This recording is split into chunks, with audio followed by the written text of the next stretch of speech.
Hello dear students, आज class 12th history के इस वीडियो में हम डिस्कस करने वाले एक इम्पॉर्टेंट क्वेश्चन पेपर को। ये क्वेश्चन पेपर एक सैम्पल क्वेश्चन पेपर होने वाला है बोर्ड एग्जामिनेशन के पर्पज़ के लिए, जो 2024-25 में आपके लिए यूज़फुल हो सकता है। हमारे सब्जेक्ट का कोड है 27027 और क्लास 12 का हिस्ट्री का ये वीडियो क्वेश्चन पेपर। आइए चलिए इसको डिस्कस कर लेते हैं। तो सबसे पहले हम देखेंगे कि इसमें कितने मार्क्स का क्वेश्चन पेपर है और टाइम लिमिट क्या है और कितने इसमें क्वेश्चन होने वाले हैं।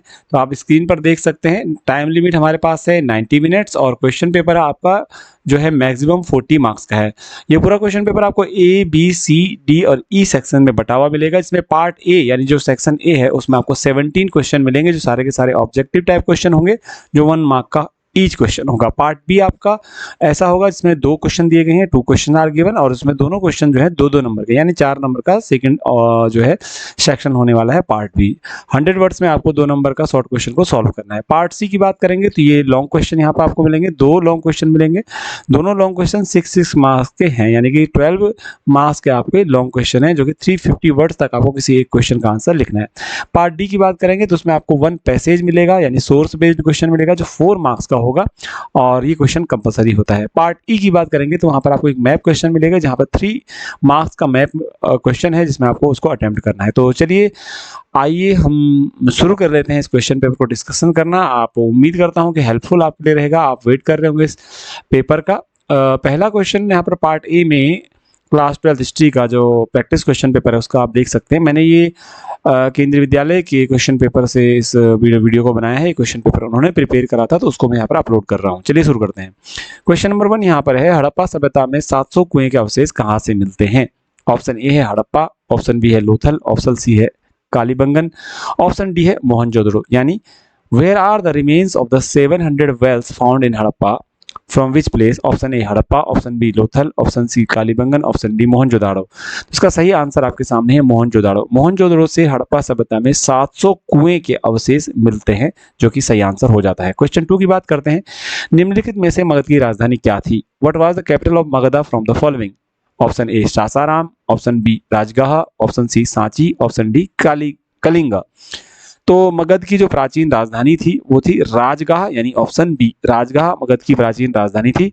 उसके बाद उसकी राजधानी पाटलिपुत्र को भी बनाया गया था। अगर हम आगे चलते हैं, यहाँ पर देखते हैं क्वेश्चन नंबर जो आपके सामने है 3। तो क्वेश्चन नंबर 3 आपको स्क्रीन पर देखने को मिल जाएगा कि निम्नलिखित कथनों को ध्यान से पढ़िए और कूटों में से सही कूट का चयन करिए, यानी कि choose the correct quotes from the following quotes. जो दिए गए उनमें सही चुनना है आपको। पहला ऑप्शन यहाँ पर आपके सामने स्क्रीन पर दिया गया होगा कि अशोक के पिता का नाम बिंबिसार नहीं था। अशोक के पिता का नाम बिंबिसार नहीं था। दूसरा कोट दिया गया है, ऑप्शन दिया गया है, अशोक ने कलिंग युद्ध में विजय प्राप्त की थी। तीसरा दिया गया है, अशोक ने बड़ी संख्या में अभिलेखों को स्थापित करवाया। और चौथा कूट जो दिया गया है यहाँ पर, यानी जो कोड दिया गया है, वो अशोक ने धम्म महामातों की नियुक्ति नहीं की। तो सही कूट का चयन करना है ऑप्शन ए 1, 2, 3। क्या ये तीनों सही हैं? 1, 2, 3 ऑप्शन सही है क्या? क्या अशोक के पिता का नाम बिंबिसार नहीं था और अशोक ने कलिंग युद्ध में विजय प्राप्त की थी और अशोक ने बड़ी संख्या में अभिलेखों को स्थापित करवाया था? क्या ये सही है 1, 2, 3? या ऑप्शन बी 2, 3, 4 यानी अशोक के पिता का नाम बिंबिसार नहीं था, ये ऑप्शन चूज नहीं कर रहे हैं। हमने सही जो माना है, अगर आपको लगता है ऑप्शन बी में कि अशोक ने कलिंग युद्ध में विजय प्राप्त की, बड़ी संख्या में अभिलेख स्थापित करवाए और अशोक ने धम्म महामातों की नियुक्ति नहीं की, क्या ये कोट सही है? ऑप्शन सी की बात करते हैं 1, 3, 4 यानी अशोक के पिता का नाम बिंबिसार नहीं था, अशोक ने बड़ी संख्या में अभिलेखों को स्थापित करवाया और अशोक ने धम्म महामातों की नियुक्ति नहीं की, क्या ये सही है? और यह ऑप्शन डी कि 1, 2, 4 यानी अशोक के पिता का नाम बिंबिसार नहीं था, ये क्या ये सही है? और अशोक ने कलिंग युद्ध में विजय प्राप्त की थी, क्या ये सही है? और अशोक ने धम्म महामातों की नियुक्ति नहीं की, क्या ये सही है? तो इन चारों में से, चूंकि बोलने में कंफ्यूजन हो रहा होगा, अगर आप स्क्रीन देख पा रहे होंगे, तो ऑप्शन ए बिल्कुल सही है कि किस तरीके से 1, 2, 3 यानी अशोक के पिता का नाम बिंबिसार नहीं था। वास्तव में अशोक के पिता का नाम बिंबिसार नहीं था, अशोक के पिता का नाम था बिंदुसार। तो 1, 2, 3 सही हो जाता है कि अशोक के पिता का नाम बिंबिसार नहीं था, अशोक ने कलिंग युद्ध में विजय प्राप्त की थी, बिल्कुल सही बात है, और अशोक ने बड़ी संख्या में अभिलेखों को स्थापित करवाया, ये भी सही बात है। तो ये तीनों ऑप्शन सही हैं, तो 1, 2, 3 ए ऑप्शन 3 का सही हो जाता है। ठीक है, अशोक ने धम्म महामातों की नियुक्ति नहीं करी, ये क्वेश्चन गलत है, जबकि उसने धम्म महामातों की नियुक्ति की थी। तो ऑप्शन ए 3rd का है। क्वेश्चन नंबर 4 की यहाँ पर हम बात कर लेते हैं। अगर आपको क्वेश्चन नंबर 4 दिखाई देता है, हस्तिनापुर के उत्खनन का कार्य 1951-52 में किसने किया? Who excavated the city Hastinapur in 1951-52? Option A B B Lal, option B H Kaul, option C Alexander Cunningham, option D K Mohammad. तो आपके पास आंसर है इसका बीबी लाल। बीबी लाल ने हस्तिनापुर में 1951-52 में खुदाई की थी, एक्सकेवेशन किया था। आपको किनसिप कास्ट एंड क्लास चैप्टर है। प्रश्न संख्या 5 यानी क्वेश्चन नंबर 5, किस शिलालेख में रेशम बुनकरों की श्रेणी का उल्लेख है जो लाट क्षेत्र से चले गए थे? In which inscription mentions the category of silk weavers who migrated from Lata region? Option A Aihole, option B Jagannath, option C Mandsaur, option D Vidisha. तो ऑप्शन सी जो मंदसौर है, इस शिलालेख में हमें रेशम बुनकरों की श्रेणी का उल्लेख मिलता है जो लाट क्षेत्र से चले गए थे। प्रश्न संख्या 6 पे चलते हैं। क्वेश्चन नंबर 6, ऋग्वेद के अनुसार वीरता और युद्ध के देवता कौन थे? According to the Rigveda who was the god of bravery and war? Option A Varun, option B Indra, option C नात्स्य, ऑप्शन डी अग्नि। तो इसका सही आंसर बिल्कुल मिलता है इंद्र। इंद्र को माना गया है कि वो जो है युद्ध के देवता थे, वीरता के देवता थे, ये ऐसा माना गया है। ध्यान रख लीजिएगा इस चीज को, ठीक है। आगे बढ़ते हैं कि कुछ परिस्थितियों में महिलाओं द्वारा शक्ति के प्रयोग का उदाहरण देखने को मिलता है। उसका आंसर सही करिए। Option A Arundhati Gupta, option B Karuvaki Maurya, option C Kalavati Gupta, option D Prabhavati Gupta. तो सही आंसर है महिलाओं के द्वारा शक्ति का या भूमिदान वाली शक्ति का प्रयोग किया गया, प्रभावती गुप्ता। ऑप्शन डी सही आंसर है क्योंकि इन्होंने भूमिदान का अधिकार का प्रयोग किया, शक्ति का प्रयोग किया था। क्वेश्चन नंबर 7 की बात करते हैं। What is an example of the use of question number 8 की बात करते हैं कि निम्नलिखित का मिलान कीजिए। आपको मिलाना है, मैच करना है। अंतर विवाह के सामने लिखा है इकाई के बाहर विवाह को संदर्भित करता है। बहिर्विवाह के सामने लिखा है एक व्यक्ति की कई पत्नियां रखने की प्रथा को संदर्भित करता है। बहुविवाह के सामने लिखा है एक महिला के कई पति रखने की प्रथा को संदर्भित करता है। बहुपतित्व विवाह के सामने लिखा है इकाई के भीतर विवाह को संदर्भित करता है। यानी फिर से मैं ऑप्शंस को आगे बढ़ा देता हूँ ताकि इंग्लिश में भी क्लियर हो जाए। मैच द फॉलोइंग वाला क्वेश्चन यहाँ पर आपको दिखाई दे रहा होगा, ठीक है। चलिए, यहाँ पे लिखा है endogamy refers to marriage outside the kin, exogamy refers to practice of a man having several wives, polygyny refers to a practice of a woman having several husbands, polyandry refer to marriage within the unit. choose the correct option। आपको सही option का इसमें चयन करना है। तो सही option क्या होगा इसमें आपको मैं बता देता हूं, देख लीजिएगा कि देखिए अंतर विवाह का मतलब होता है इकाई के भीतर विवाह, यानी कि अंतर विवाह यानी endogamy means marriage with in the unit, ठीक है। बहिर्विवाह यानी जिसे हम कहते हैं exogamy, it means marriage of a person of a male outside the unit, ठीक है। तो यहाँ पर आ जाएगा आउटसाइड द यूनिट पहला, refers to marriage outside the unit. फिर पॉलीगिनी यानी बहुविवाह है ना, refers to a man having several wifes. फिर आता है पॉलीएंड्री यानी बहुपति विवाह जिसमें एक महिला के दो से ज्यादा पति होते हैं, एक से ज्यादा पति होते हैं। तो बहुपति विवाह मतलब refers to a practice of a woman having several husbands। तो इसका ऑप्शन है डी, बिल्कुल सही जवाब है। पहले ये वाला डी ऑप्शन देख लीजिएगा, पहले का डी, दूसरे का ए, पहले का बी और चौथे का, पहले का थर्ड और चौथे का सी। क्वेश्चन नंबर हम 9 की बात कर लेते हैं। यहाँ पर 9 नंबर का क्वेश्चन देखेंगे। निम्नलिखित में से कौन सा कथन महाभारत के लिए गलत है? From the following statement what is the wrong about Mahabharata? इसके निर्माण में 1000 साल लगे। बी केंद्रीय कहानी 2 युद्धरत चचेरे भाइयों के बारे में है। सी इसमें 1 लाख से अधिक छंद हैं, श्लोक हैं। ऑप्शन डी यह सामाजिक समूहों के लिए व्यवहार के किसी भी मानदंड को निर्धारित नहीं करता है। ऑप्शन ए दोबारा बता दूं, it took 1000 years to build. Option B the central story is about 2 warring cousins. आगे चलते हैं ऑप्शन पढ़ने के लिए। It contains more than 1 lakh verses. Option D it does not present or prescribe any norms of behavior for the social groups। तो option D सही है, it does not prescribe any norms of behaviour for social groups. ये option यहाँ पे टिक किया जाएगा। वास्तव में महाभारत सामाजिक नियम कायदे बताता है, सोशल नॉर्म्स बताता है समाज के लिए। तो ये थोड़ा सा यहाँ पर गलत स्टेटमेंट लग रहा है, इसमें यही लिखा था कि कौन सा इसमें गलत है। क्वेश्चन नंबर 10 की बात करते हैं। निम्नलिखित में से कौन सा साहित्य कविताओं के संकलन में से एक है? From the following which is one is the anthologies of poem? Option A Sangam, option B Jangam, option C Iliad, option D Purana. तो इसमें सही जवाब है ऑप्शन ए, तमिल में लिखी गई कविताएं संगम कवियों के द्वारा लिखी गई, उनको कहा जाता है वो एक तरह से साहित्यिक कविताओं का संकलन है। क्वेश्चन नंबर 11 की बात करते हैं।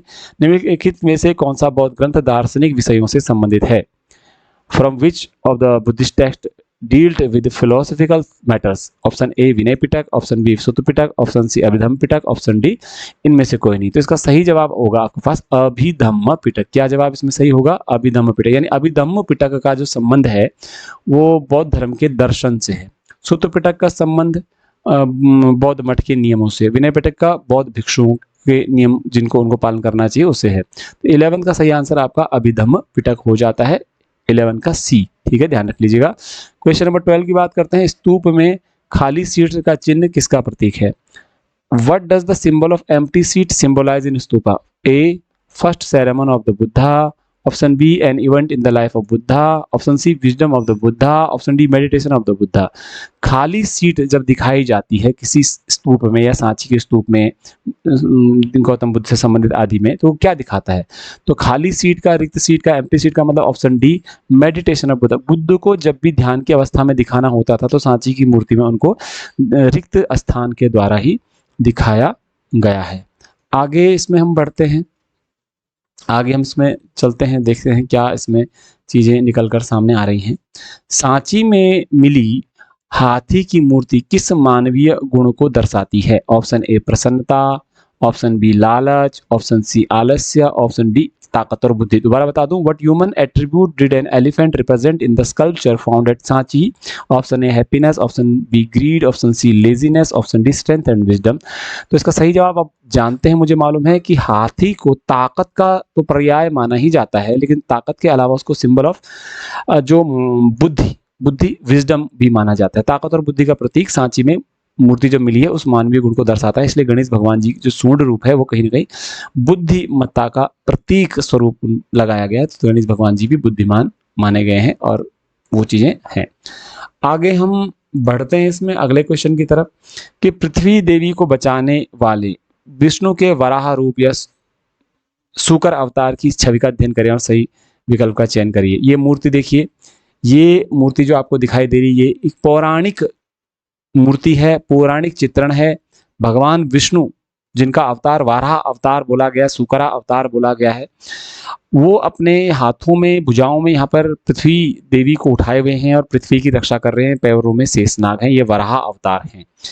यहाँ पर आपके सामने क्वेश्चन ये आता है कि यहाँ पर भगवान विष्णु पृथ्वी देवी को क्यों बचा रहे हैं? ध्यान दीजिएगा, भगवान विष्णु पृथ्वी देवी को यहाँ पर क्यों बचा रहे हैं? ऑप्शन ए है आपके सामने, भगवान विष्णु दुनिया के रक्षक हैं, जब भी दुनिया पर अव्यवस्था और विनाश का खतरा होता है तो वे दुनिया को बचाने के लिए अवतार लेते हैं। दूसरा बी है, वराह या सुअर विष्णु के 10 अवतारों में से एक है। तीसरा सी है, पृथ्वी पर बुरी शक्तियों का प्रभाव है। डी है उपरोक्त सभी। तो इसका सही आंसर है उपरोक्त सभी, यानी all of the above, that Lord Vishnu is the savior of the world and who takes avatar to save the world whenever it was threatened by disorder and destruction। ये बात बिल्कुल सही है। वराह और bore is one of the 10 incarnations of the Vishnu, यानी कि वराह या शुकर अवतार विष्णु भगवान के अवतारों में से एक, ये बात भी सही है। सी the earth is dominated by the impact of the evil forces, ये बात भी सही है कि धरती पर जब बुरी शक्तियों का प्रभाव रहा होगा तभी किया। ऑल ऑफ द अबव, ये सभी बातें सही है। अगले क्वेश्चन की तरफ हम चल लेते हैं कि अगला क्वेश्चन किस तरह से रहने वाला है। आइए शुरू करते हैं। यहाँ पर देखेंगे कि प्रश्न संख्या 15 से 17 तक हमारे कथन और कारण पर आधारित प्रश्न हैं। Assertion and reason based questions हैं। अब इसमें क्या दिया गया है कि कथन और कारण सही है कि नहीं है। पहला ऑप्शन ए, कथन और कारण सही है और कारण कथन की सही व्याख्या है। ऑप्शन बी, कथन और कारण सही है पर कारण कथन की सही व्याख्या नहीं है। सी ऑप्शन अगर आपको अटेम्प्ट करना है तो कथन सही है पर कारण गलत है। ऑप्शन डी, कथन गलत है पर कारण सही नहीं है। तो चलिए इस क्वेश्चन को हम इस तरह से सॉल्व करना स्टार्ट करते हैं। चलिए देखिए कि हड़प्पा और मोहनजोदड़ो दोनों स्थल समान संस्कृति का हिस्सा थे। ये कथन है, यानी कि असर्शन है कि Harappa and the Mohenjodaro sites were part of common culture. Option B, इसका रीजन क्या दिया गया है, रीजन क्या दिया गया है कि same seals were found at both sites, यानी समान जो मोहरे हैं दोनों साइट्स पर यानी कि स्थलों पर पाए गए थे। तो आपके अनुसार क्या क्वेश्चन होगा, क्या असर्शन और रीजन दोनों सही हैं और इसका क्लैरिफिकेशन सही है, या असर्शन और रीजन दोनों सही है लेकिन क्लैरिफिकेशन सही नहीं है, या असर्शन सही है लेकिन रीजन गलत है, या असर्शन गलत है लेकिन रीजन सही है? आपको क्या लगता है? तो यह बता दें आपको कि हड़प्पा और मोहनजोदड़ो दोनों स्थल समान संस्कृति का हिस्सा थे, ये बात बिल्कुल सही है।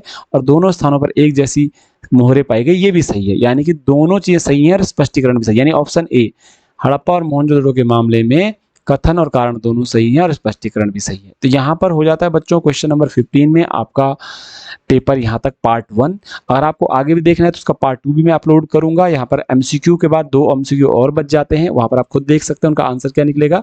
महाभारत गतिशील ग्रंथ है, कारण क्या है कि इसके लेखक के रूप में सूतों यानी सारथियों, ब्राह्मणों और वेदव्यास की स्वीकारता है। तो मैं आपको बता दूं महाभारत गतिशील ग्रंथ है, ये बात सत्य है, और इसके लेखक के रूप में सूतों, ब्राह्मणों, वेदव्यास की स्वीकारता, ये भी बात सत्य है। लेकिन यहाँ पर कथन और कारण दोनों सत्य हैं, लेकिन स्पष्टीकरण सत्य नहीं है, क्योंकि गतिशील ग्रंथ है तो उससे संबंधित बात नहीं लिखी गई है कारण में। तीसरे क्वेश्चन में देखते हैं, कुषाण शासकों ने देवपुत्र की उपाधि ली थी, ये बात बिल्कुल सत्य है।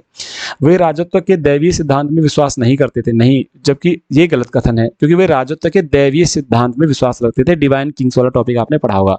यानी 17 क्वेश्चन में कुषाण शासकों में देवपुत्र की उपाधि ली, ये कथन सत्य है, लेकिन यहाँ पर रीजन असत्य है, यानी कि कथन सत्य है, रीजन असत्य है। इस क्वेश्चन को आपने पूरा देख लिया है। उम्मीद है बहुत जल्दी वीडियो बना रहा हूं मैं। अगर आपको अगला वीडियो भी देखना है तो मेरे वीडियो को देखिए, उसमें कमेंट करिए। किसी भी प्रकार किसी टॉपिक की आपको जानकारी चाहिए तो चैनल को सब्सक्राइब करिए, कमेंट करिए। आपको बोर्ड एग्जामिनेशन के पर्पज के लिए हम तैयारी करवाएंगे। मेरे इस वीडियो को देखने के लिए आपको बहुत बहुत धन्यवाद। चलिए मेरे चैनल को सब्सक्राइब करिए। थैंक यू वेरी मच, धन्यवाद बहुत बहुत।